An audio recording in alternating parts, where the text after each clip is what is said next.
Hey everyone, you're with Tesla Tom, and thanks so much for joining me today on my YouTube channel where I discuss Tesla, electric vehicles, and renewable energy.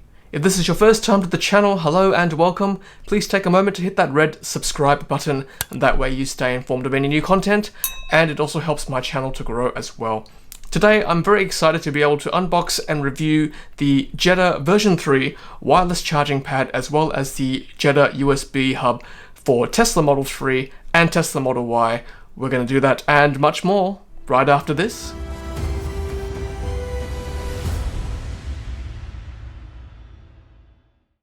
Well, first of all, guys, I just want to thank Jeda for supplying me with these products to unbox and test.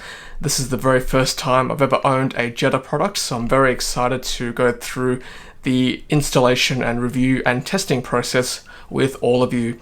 Keep in mind before I open this box that this wireless charging pad is actually only for the pre-refresh Tesla Model 3, because the new Model 3s have a built-in wireless charging pad. You're probably asking me, why are you reviewing this product when it's been out for a while now? Well, there are actually a lot of Model 3 owners out there, myself included, who don't have a Jeda wireless charging pad, so I thought this would be a good opportunity to test this product to show you the benefits of owning a charging pad for your Tesla Model 3. And before I get into it, the version 3 wireless charging pad comes with a spacer, and we'll go through why that's important in a second. Alright, so let's start with unwrapping the wireless charging pad, so let's do that together. Okay, it comes in a nice shrink-wrapped pack, as you can see there. I always find it difficult to unwrap these plastic things, but I guess they are necessary because without them, they would certainly get damaged in the post. So I always try and grab this corner where it sort of buckles up, where it's been shrink-wrapped, and then let's unbox it.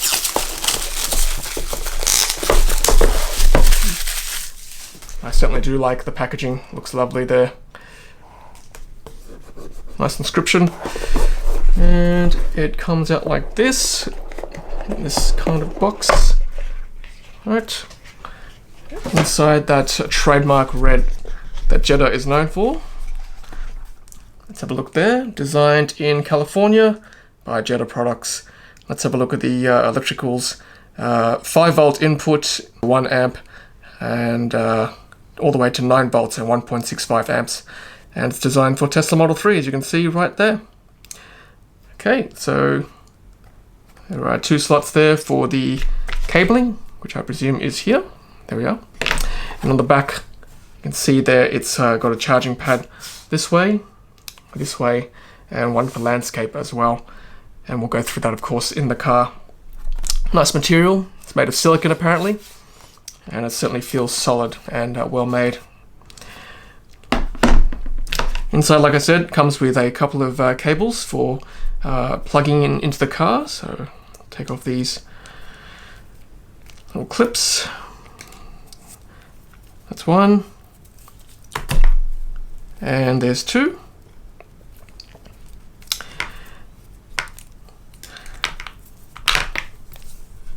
And they look pretty much the same. Let's have a look. Yeah, they look the same. So no dramas there. And each of these boxes come with a spacer, which we'll find out what that's used for when we get to the car. And there are instructions as well. Let's look at that. Remove the rubber pad, the cables, and the bottom panel that comes with your Tesla. So when we get to the car, we'll do that.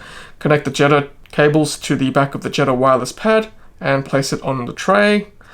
Connect the USB cables to the front dashboard of the Tesla.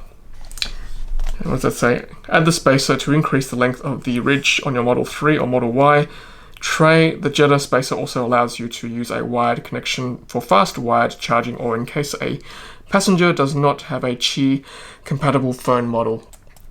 That's certainly very thoughtful, so we'll install that as well to give that a test. Alright, so that's the wireless charging pad version 3. Now I've got 2. Jeda sent me 2. The spare is good, I guess. So we'll certainly go to the car afterward and do the testing there. Put that to one side. The next thing I want to unwrap is the USB hub, and that allows you to have extra ports for your Tesla Model 3 for extra phones, SSD, or a zip drive for Sentry mode or dash cam. And I guess if you want to use a control pad as well, that would be handy. Alright, let's unwrap it as usual. Watch me struggle with the plastic. Sorry, that wasn't very graceful. Oh, making scratches on the nice box with my fingernails. Sorry.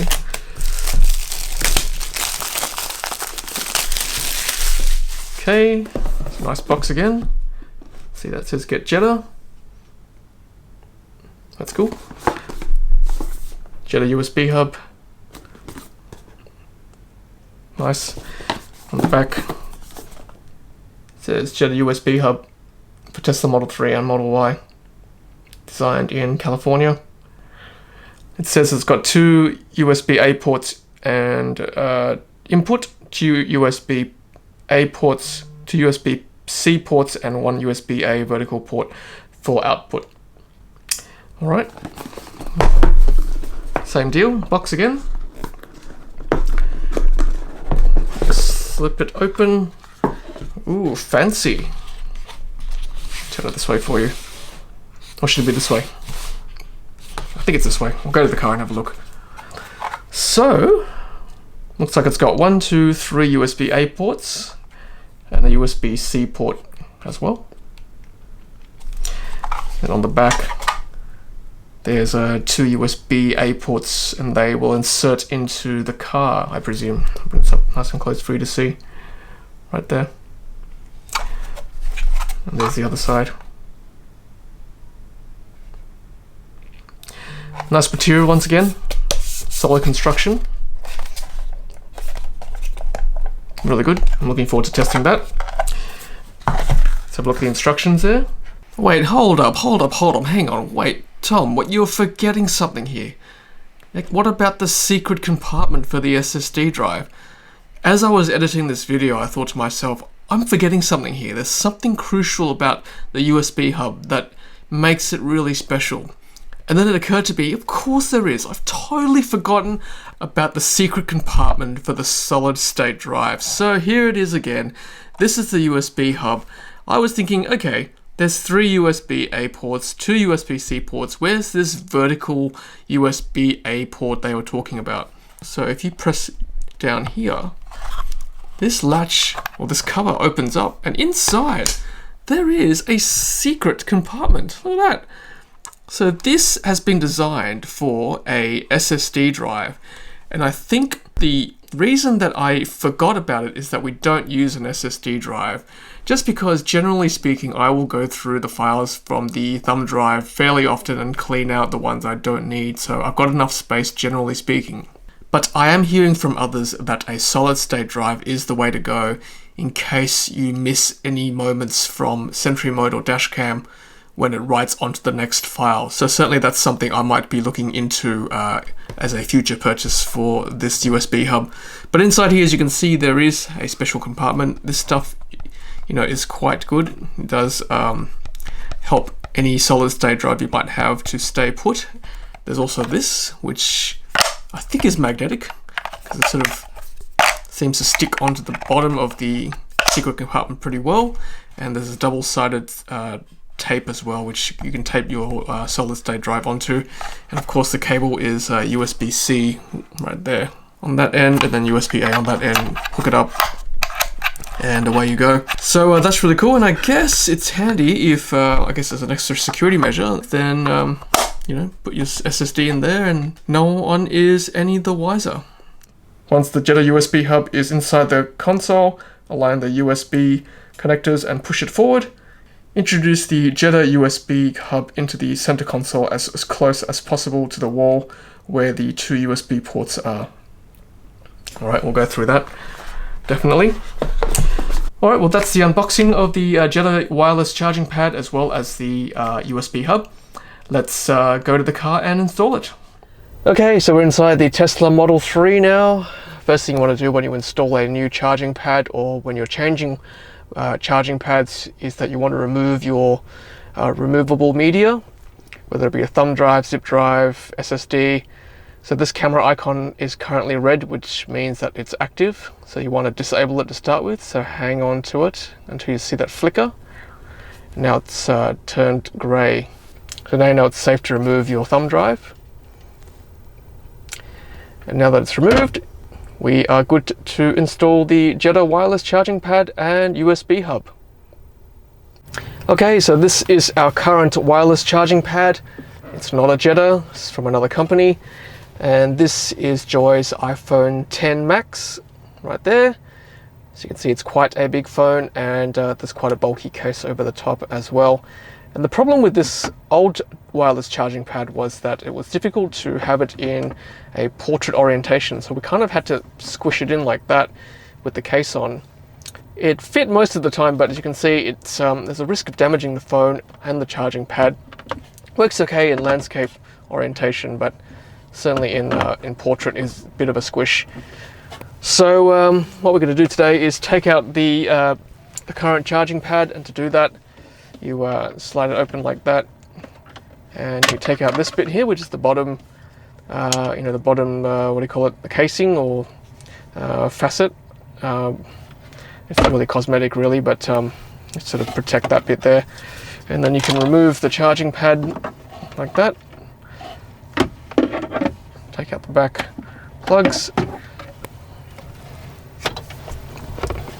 And then feed these wires back, lift this up, and then you can unplug what was there previously. Alright, so once you get to this stage and you've removed your old charging pad, if you've just bought the new Jeda wireless charging pad, then at this point you would plug in the USB-A cables that came supplied with the product into the ports there. So they're the two USB-A cables there and there, and you plug them straight in, and then you feed the wires through this hole up here, and then you put the pad on there. But because we've got the USB hub, what I'm going to do is install the USB hub first, and you'll notice that it's tapered. I'm not sure if it's come through there on the camera, but it is tapered, so it sort of goes in like that.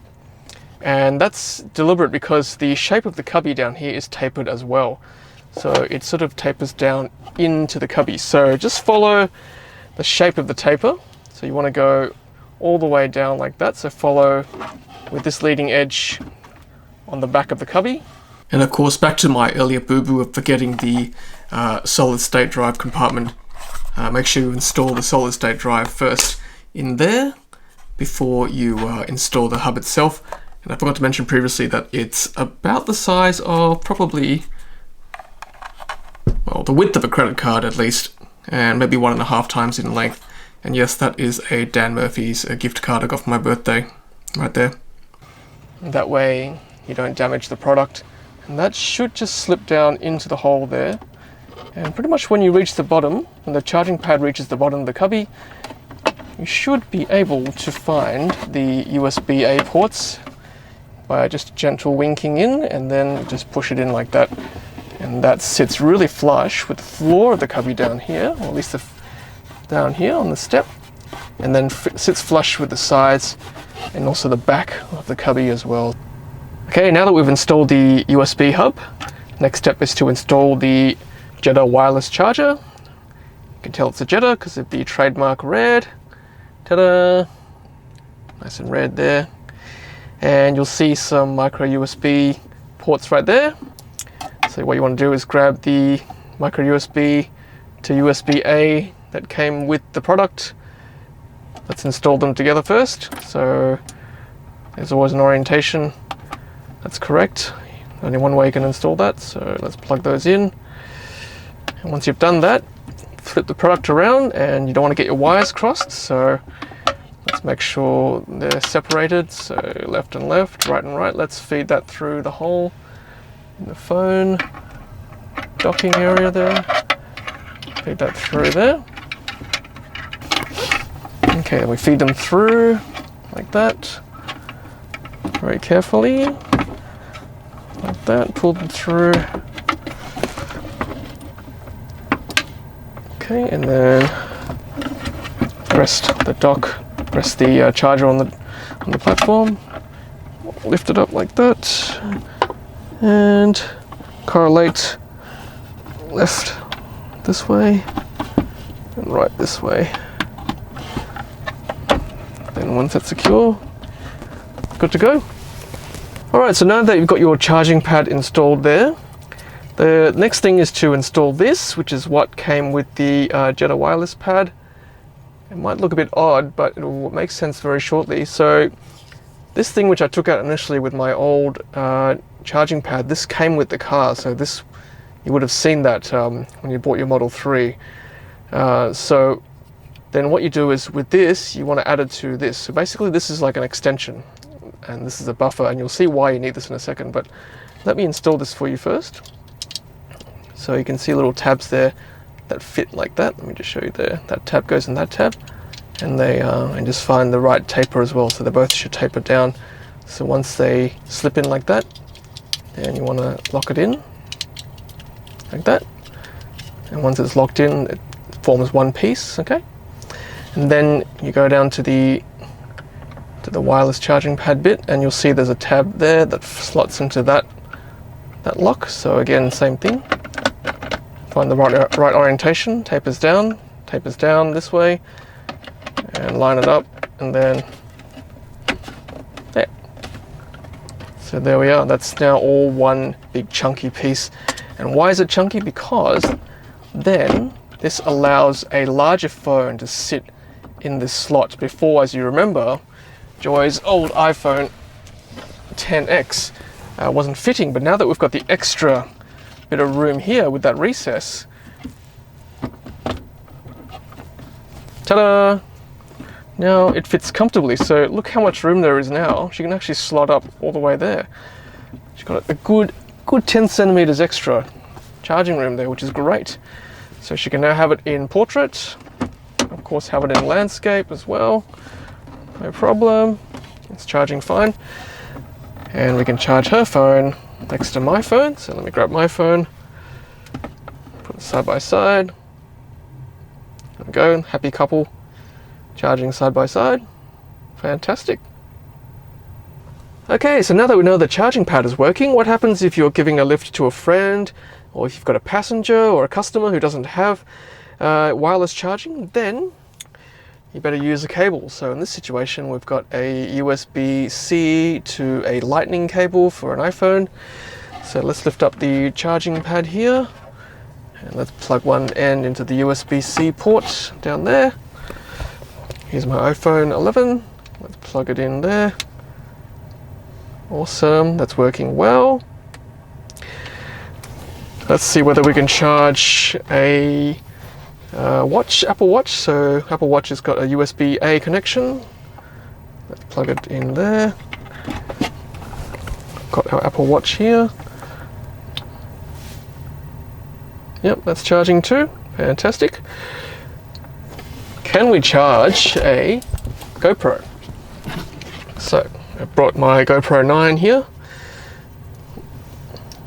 Let's open up the charging area. Let's plug one end. It's USB charging, which is very handy. And let's plug the other end down here.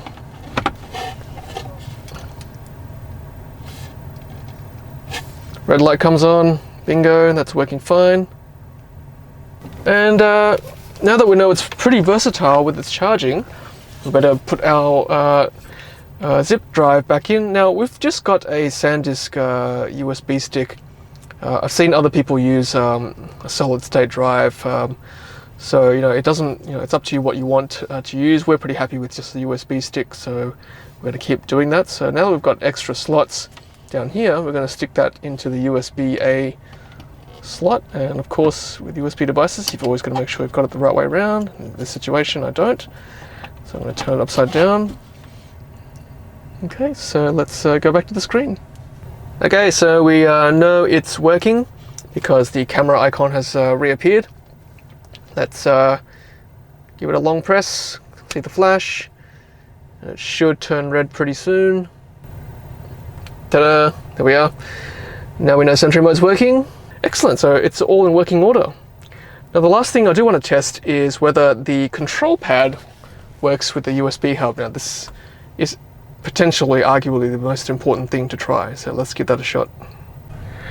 Okay, so we are in Beach Buggy Racing 2, and I plugged the Xbox controller into one of the USB-A slots, and as you can see, let me just show you, it seems to be working okay. I can select one player. Let's pick this guy, somewhere random. You get to see how badly I play this game.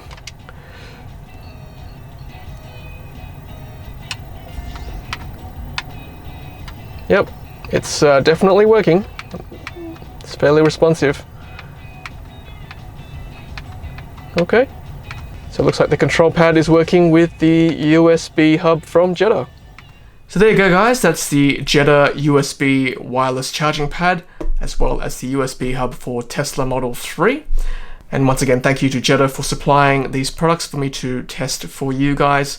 If you want to get these products for yourself, I'll leave a link to my affiliate URL in the description below, as well as in the comments.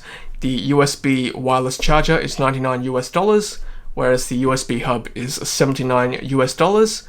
The charging pad comes with that spacer, as you saw before, and there is a $28 US flat rate shipping fee to Australia. Quick shout out to Adam from Tesla Australia for informing me of the shipping price. He did a great review of these products as well. Please have a look at his videos. I'll leave a link up here as well as in the description below to his channel. And guys, if you enjoyed that video, please give it a thumbs up. I really appreciate that. And also subscribe to my channel if you haven't done so already yet. And guys, leave a comment below if you've owned a USB wireless charging pad or a USB hub from Jeda. We'd really love to hear from you, and that would certainly help our viewers as well. So until the next video, stay safe, look after yourselves, and as always, happy charging.